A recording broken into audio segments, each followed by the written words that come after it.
Chief of Pediatric Neurological Surgery at Vanderbilt University Medical Center in Nashville. Dr. Wellons, I want to start with you. Can you just tell us what you did in the ER on Monday morning when you heard that there was a school shooting, how you prepared for the victims who might be coming to your ER? Well, Allison, there was a whole host of people down in the emergency room. The text went out. I looked down, I had about 6 or 7 different texts come in saying that there was a mass casualty event. Got a phone call from the chief of staff saying, Jay, this isn't a drill. You need to get downstairs.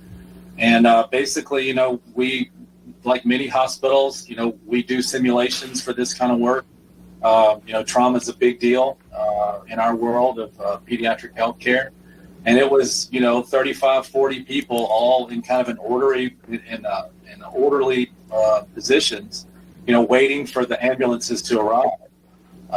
And everybody kind of has their position. There's anesthesia's there. The head of the trauma service is there running the situation. The head of the peds ER is there. The ear, nose, and throat doctors. There's neurosurgery. We're there.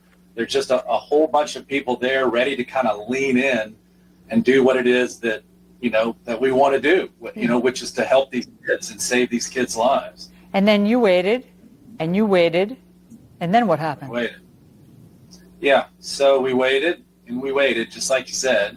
And then, then the word went out that there weren't any ambulances that were going to arrive.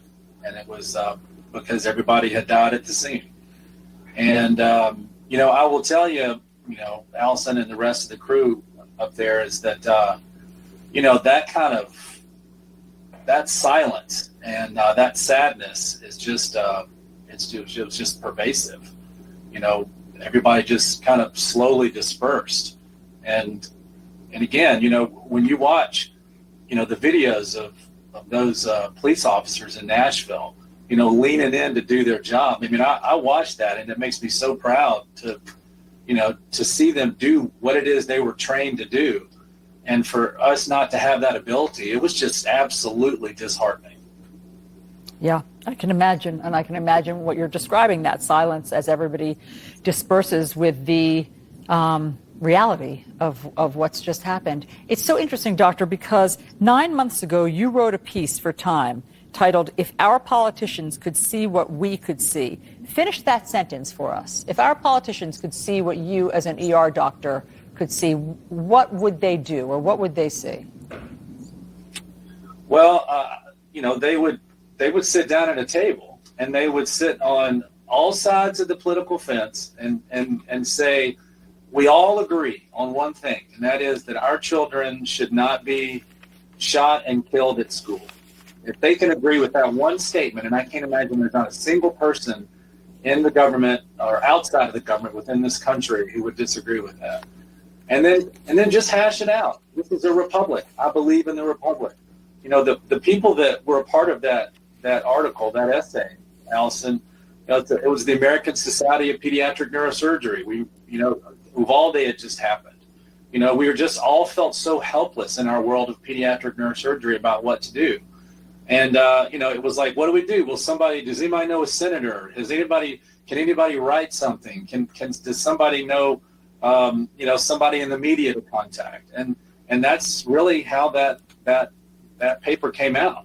And it really was born out of this sense of frustration. And, one of my closest friends is the chief of pediatric neurosurgery at Connecticut Children's Hospital. And he was there in Newtown when nobody came. And he described standing in the gowns, ready for people to come. And that was years ago.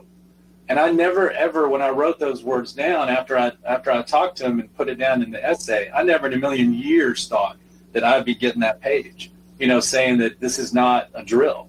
Go down, this is a mass casualty event. It's a school shooting. And then I never even dreamed that we wouldn't even have a chance to act. It was just a remarkable situation.